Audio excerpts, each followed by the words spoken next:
Allah menciptakan mati dan hidup untuk menguji kalian. Siapa di antaramu sebaik-baik amal, bukan sebanyak amal. Allah tidak minta tahajud sepanjang malam. Bisa 2 rakaat tutup witir, sudah tahajud itu. Tahajud tidak harus 8 rakaat, tidak harus sunnah hajat, sunnah wudu, sunnah taubat, sunnah apa lagi. 2 rakaat tutup witir, sudah tutup, selesai. Ahli witir, ahli tahajud, sudah cukup. Puasa Ramadan, kita selain bulan Ramadan diberikan kemudahan puasa Isnin Kamis. Kalau tidak bisa 1 hari 1 minggu, kalau tidak bisa pun 3 hari 1 bulan. Diberikan kemudahan, tidak diminta banyak, tidak dibebankan. Wallahi mudah apa yang diberikan oleh Allah dan Rasulnya, mudah diamalkan, tapi pahalanya amat dahsyat. Barang siapa, sallallahu alaihi wasallam bersabda, man sama yawman fi sabilillah ba'adahu Allahu 'anil nari 100 am. Barang siapa yang berpuasa 1 hari karena Allah, akan Allah jauhkan dari neraka 100 tahun. Ini 1 hari. Bagaimana kalau 30 hari Ramadan? Bagaimana kalau bisa tambahkan salat sunnah-sunnah yang lain? Salat duha, kesempatan, tidak harus 8 rakaat, tidak harus 6 rakaat, tidak harus 4 rakaat, 2 rakaat, dan tidak harus dibaca wasyamsi wa duhaha. Banyak jemaah curhat kepada saya, keluhannya apa? Saya tanya, saya ingin salat duha, tapi susah, saya tidak bisa hafal wasyamsi wa duhaha dan wadduha wal laili idza saja. Masa gara-gara tidak hafal wasyamsi wa duhaha wa duha tidak salat duha? Walaupun tidak hafal, mohon maaf, hafal qulhu, baca qulhu. Rakaat pertama qulhu, rakaat kedua tak apa-apa, qulhu lagi. Asal duha terjaga. Betul? Witir, jangan lewat 1 malam tidak witir. Walaupun tidak tahajud. Iman sah witir tambah tahajud, boleh witir walaupun tidak tahajud, boleh witir walaupun tidak salat malam. Saya punya kebiasaan, habis isya sunnah ba'diyah, habis itu 3 rakaat sunnah witir, 2 rakaat muqaddimah witir, salam, baru 1 rakaat witir, sudah selesai. Saya beraktivitas kembali, ada jadwal, ada ini, apa kemana saya pulang ke rumah istirahat. Kalau saya bangun tahajud, saya bisa tahajud, belum azan subuh saya masih bisa laksanakan tahajud, tapi tidak boleh witir lagi karena sudah witir duluan, sudah selesai. Rasulullah SAW bersabda, Inna Allah witir, yuhibbul witir, fa'autiru. Allah maha witir, Allah cinta witir, jagalah witir. Amirul Mu'minin Umar bin Khattab ketika ditanya, kenapa wahai Amirul Mu'minin suka witir sebelum tidur? Kata beliau, saya khawatir meninggal dunia dalam keadaan tidur belum witir. Salat witir, kalau tidak berkesempatan salat malam tidak apa-apa, tapi sudah namamu tertulis ahli witir.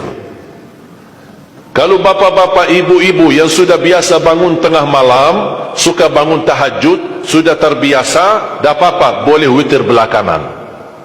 Tapi kalau ada yang merasa kekhawatiran atau tahu dirinya suka malas, bangun tapi malas-malasan, berat untuk laksanakan, daripada kita ketiduran, tidak salat sama sekali, mendingan witir amankan dulu. Diamankan witirnya supaya tertulis namamu ahli witir. Kalau sempat tahajud syukur, tidak sempat alhamdulillah sudah tertulis nama kita ahli witir.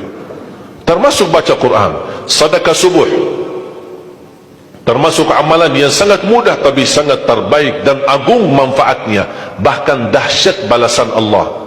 Kenapa sedekah subuh lebih istimewa daripada sedekah di waktu lain? Saya meyakini dan tidak diragukan, orang Indonesia paling suka bersedekah.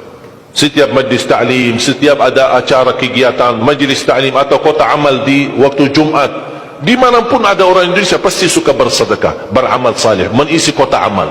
Tapi yang perlu diperhatikan pertama sedekah subuh. Kenapa sedekah subuh lebih istimewa? Karena ada malaikat yang Allah turunkan, tugasnya cuma satu, mendoakan orang yang bersedekah di subuh hari. Siapa yang tidak mau doa malaikat? Yang kedua, di subuh hari selalu kita bersedekah, termasuk di waktu subuh maupun di waktu lain. Sering saya memperhatikan jarang jamaah menggunakan doa sesudah sedekah. Padahal doa sesudah sedekah atau sedekah disertai doa dahsyat, bahkan doa terjamin makbul. Saya harap mulai hari ini sudah siapkan kotak amal di rumah. Bapa punya satu, istri punya satu, anak-anak masing punya satu. Apa itu botol, apa itu kaling, apa itu kotak, terserah. Setiap waktu subuh sebelum beraktivitas, isi sedekahnya. Kalau bisa isi, disertai doa. Pasti banyak hajat bapa ibu. Ya Allah, dengan berkah sedekah ini sembuhkan kedua orang tuaku kalau sakit. Ya Allah, dengan berkah sedekah ini sembuhkan penyakitku. Sudah lama saya menderita sakit belum bisa sembuh. Ya Allah, dengan berkah sedekah ini karuniailah kepada aku dan keturunanku menjadi penghafal Al-Quran. Ya Allah, dengan berkah sedekah ini berikan kemudahan bisa ke tanah suci haji dan umrah dan ziarah Nabi Muhammad sallallahu alaihi wasallam. Ya Allah, dengan berkah sedekah ini anakku sedang ujian, termasuk anak-anak ajarin, anak isi sedekah, anak doa. Ya Allah, saya lagi ujian, mudahkan ujian saya. Ya Allah, dengan berkah sedekah ini titipkan pahala sedekahku untuk kedua orang tuaku. Itu juga boleh, tetapi tolong disesuaikan. Jangan sedekahnya koin-koin tapi doanya sampai terbit matahari. Malu sama Allah. Kelamaan kata malaikat doanya, padahal sedekahnya teng teng teng. Kalau saya usulkan, satu kali sedekah, satu kali hajat. Termasuk anak-anak muda yang sedang melamar kerjaan, isi sedekahnya. Ya Allah, mohon dengan berkah sedekah ini mudahkan lamaran kerjaan saya supaya diterima, menjadi kerjaan yang membawa rezeki yang halal.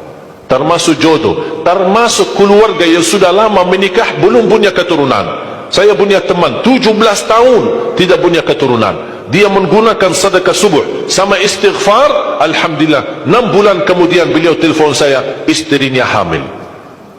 Saya sendiri 13 tahun tidak punya keturunan. Secara medis normal, sehat, tidak ada masalah. 13 tahun tidak punya anak. Saya menggunakan rutin sedekah subuh, alhamdulillah diberikan oleh Allah Subhanahu wa taala 3 anak.